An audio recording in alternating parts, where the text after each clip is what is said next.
November 23rd, 2021. I did a piece earlier about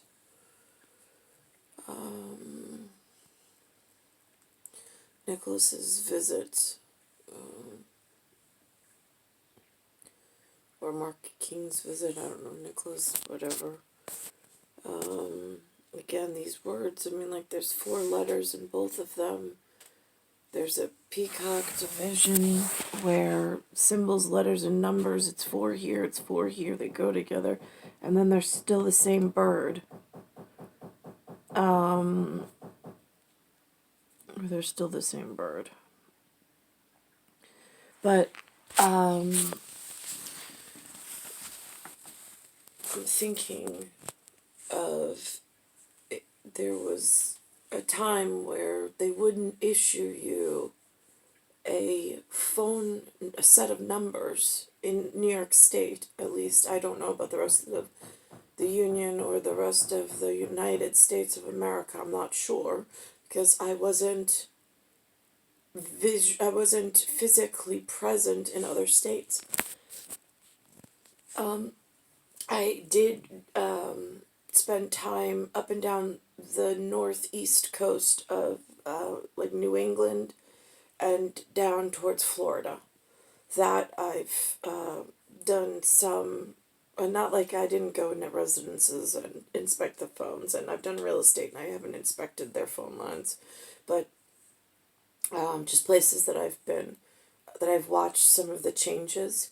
In the 1980s, in early 90s, everything was still cord phones for me and my level of where I was isolated and alienated in the section or the sector vector for polar vortex of understate.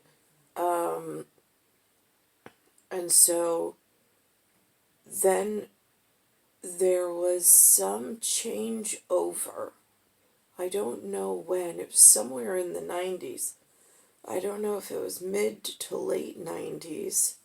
All of a sudden, the phones became cordless. But now, you used to have the telephone company. There was a long distance carrier. There was a local carrier. And then sometimes there was even something called a domestic carrier. They broke it up based on your calling patterns, which, I mean, I always thought was for safety. They charged you a little more, but it's a higher level of safety if you had to call international, but we didn't know anybody really international, at least I didn't. And so those were safety measures, I thought. And it's like, if AT&T was I don't remember what it was the Alexander Graham Bell phone carrier that Lynn and Lou were using, if that was the case, then they were the ones that issued us their telephone, their stock telephone. I mean, I don't even remember if you could pick a color or not, but like, they had the safety equipment, they issued the number, they held the safety certificate for FCC standards, I thought. I mean, I don't know if it was FCC back then. It was just the telephone company. They were a monopoly for a reason, to protect the people using the service. There were specific laws and guidelines, I thought. The men of, like, Superhero and Somebody Special Territory had that locked down. I'm not quite sure at what point they started selling telephones and electronics. Is that when, like, my grandmother from Ireland used to say, oh, you're on the slow boat from China. Right, here's the thing. In philosophical places, when I'm quiet on a carpet on the floor, seated with my back against the wall because I don't have a chair or whatever, and I'm just talking to myself and the wall at the moment, the slow boat from China works coming from Pacific towards America theoretically. It doesn't have to be necessarily from China. It's just what they used to say. If on that boat there's like Christmas presents and toys for all the kids, right? Yeah, great. Okay, so why is it coming from China? Why aren't the kids in the Americas making their own and have a domestic house of happiness there? Why do they need bribes from other places? Isn't that going to be a problem? Also, if it's warriors and people with guns coming on that ship, wouldn't that scare the Americans? I mean, I'm an American from North America. I would say I would be frightened. And then, like, I mean, philosophically, I can, and then going the other way, right? I mean, oh, the evil Americans are coming. They're sending a slow boat, right? What's on the boat? Right, exactly. Like, see, it works both ways. No anger. I don't want to see whatever, and you don't want to see whatever, so we agree on whatever, whatever, whatever.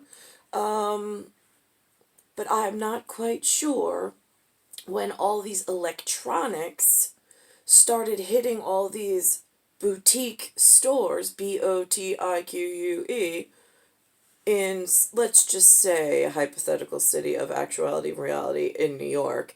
They had like Crazy Eddie's, they had Radio Shack, they had like all these corporate stores and boutiques that were receiving shipments from I don't know where, and they started selling cordless phones without a cord, but also, like, but they weren't, see, here's the thing about criminals.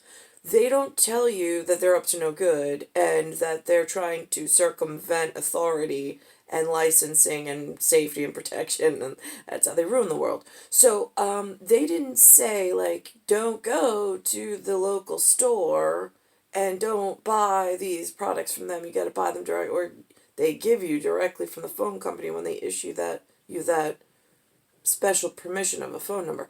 Then all of a sudden, there were these telephone, like cellular. You could get beepers. I went in for one of those. And you could get a cell phone. And they were just handing out numbers like nothing. There's no security check. There was no disclosure. There was no anything. They wanted you to sign some contract for the phone number while you were using it. And then they wanted you to pay for the device so they could track who was using what where. But then, and then all of a sudden it became that the phone numbers were portable. You could transfer your number. That was like a new thing. But now what happened to the old contract? How do you get out of that? Like, this is where it gets really sticky and icky, and nobody really explains things. And it just seems to be getting worse.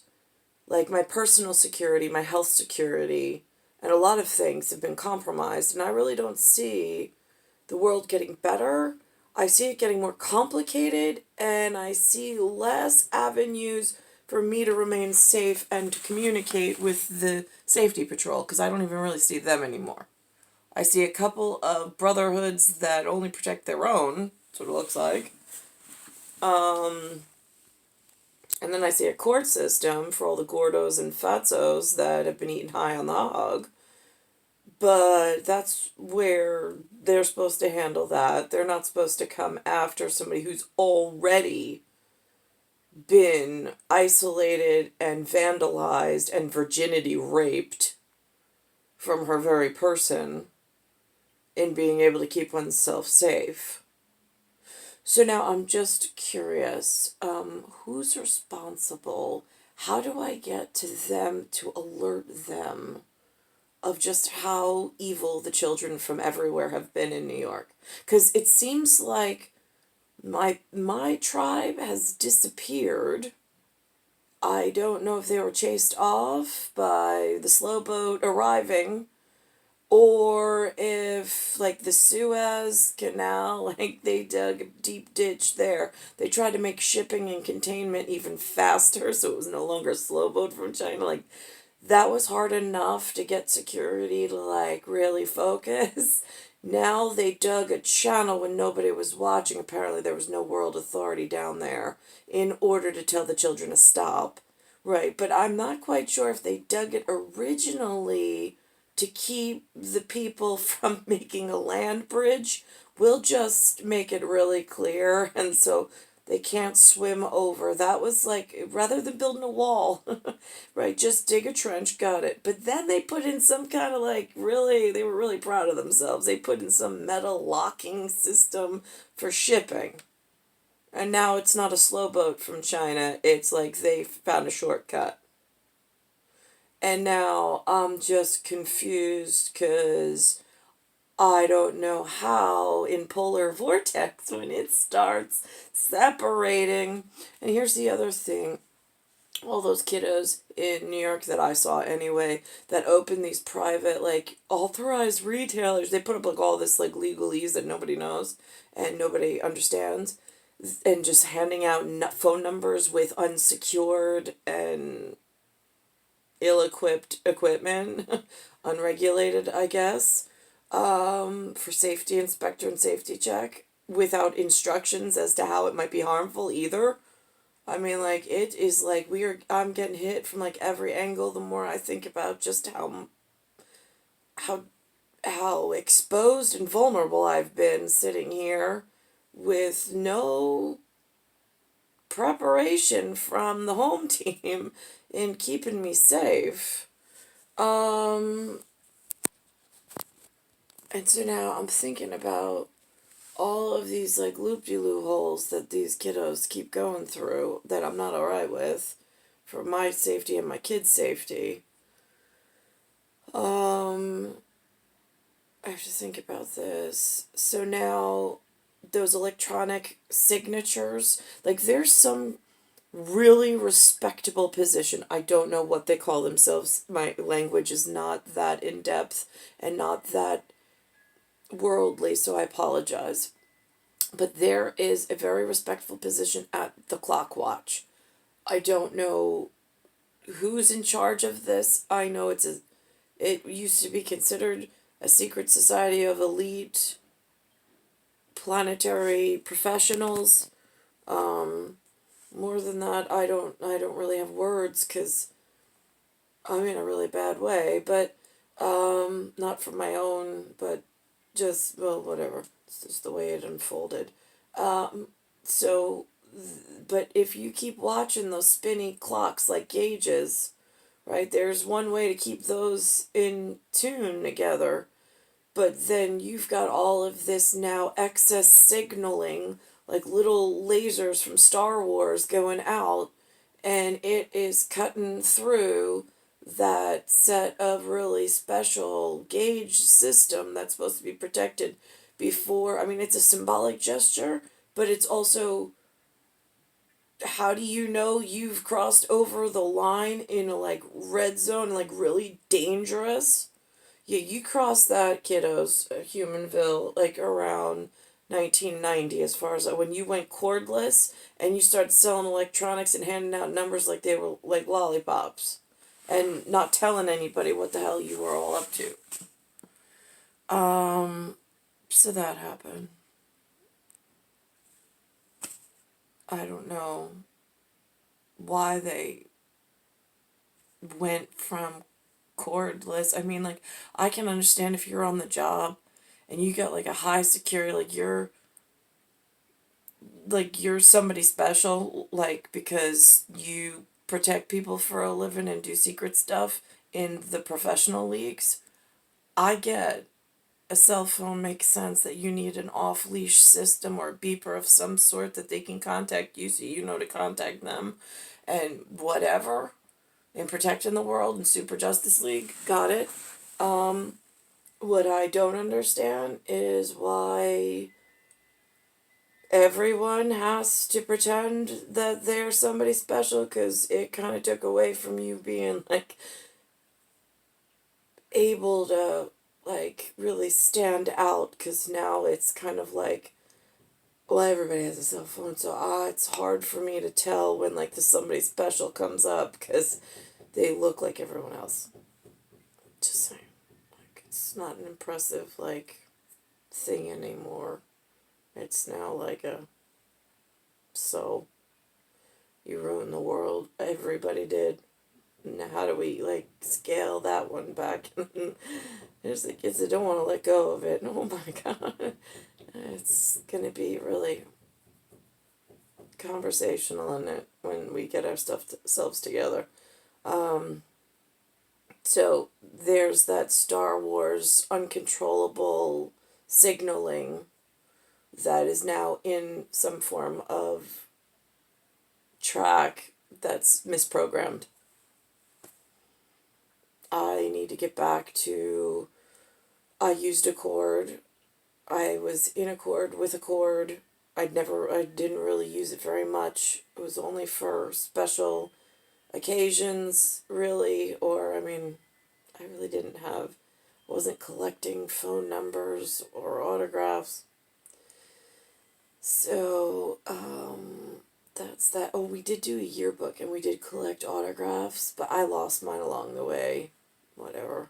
But that was just so we knew that we actually were in physical space in case the memory goes with all of this really crazy boating incidents that is now like casualties everywhere, and containment and confinement is very hazardous and hard to whatever. But I thought that you should know that the children are off the leash in North America for Superjustice League. It happened mid-90s and has progressively gotten worse and more dangerous. The more they've gotten into all the industries they were never allowed to know about or learn about or interfere with or rewrite over, they're now doing all of that. It looks like the scene from the Gremlins, Gremlins, that scared the hell out of me when I was 12. I begged Lou to take me to see the movie, and then I didn't sleep for years after that. I used to, like, crawl in the middle of Lynn and Lou, were under the covers, and I would just crawl right in the middle of them. I didn't want to be alone in my room. I was so frightened. Well, that's kind of what the kiddos and the adults look like to me now in the century 20, decade 2+1 years, in like a spiritual way anyway. Not like they look actually very well kept, much better than myself, but their spirits look more like the Gremlins having like a big old party and not really caring about what's going on in bigger schematic terms of keeping next gen safe, and whatever's living in this gen, for GEN. Star 1978, Star 8378, Nicole, Cattaruzza, it's Earth, Solar System, Milky Way, Universe, Galaxies, Broken, it's Bayside Station, Bayside, New York, 11361.